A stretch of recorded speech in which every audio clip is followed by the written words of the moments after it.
নমস্কার, আমার নাম অনুভব মণ্ডল। আমি আজ একটি কবিতা বলতে চাচ্ছি।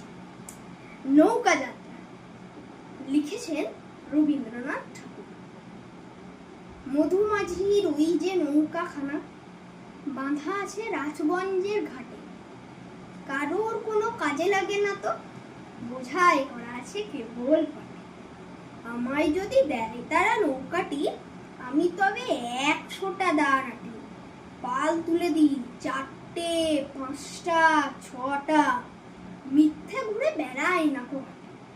আমি কেবল যাব একটিবার 7 সমুদ্র 13 নদীর পার, তখন তুমি কেঁদো না মা যেন বসে বসে একলা ঘরের কোণে।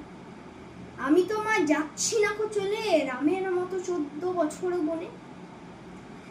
আমি যাব রাজপুত্তু হয়ে নৌকা ভরা সোনামানিক বয়ে, আশুকে আর শ্যামকে নেব সাথে, আমরা শুধুই যাব মা 3 জন। আমি কেবল যাব একটিবার 7 সমুদ্র 13 নদীর পার, ভোরের বেলায় দেব নৌকা ছেড়ে, দেখতে দেখতে কোথায় যাব ভেসে। দুপুর বেলা তুমি পুকুর ঘাটে, আমরা তখন নতুন রাজার দেশে। পেরিয়ে যাব তীরপুণ্যির ঘাট, পেরিয়ে যাব তেপান্তরের মাঠ, ফিরে আসতে সন্ধে হয়ে যাবে, গল্প বলবো তোমার কোলে এসে।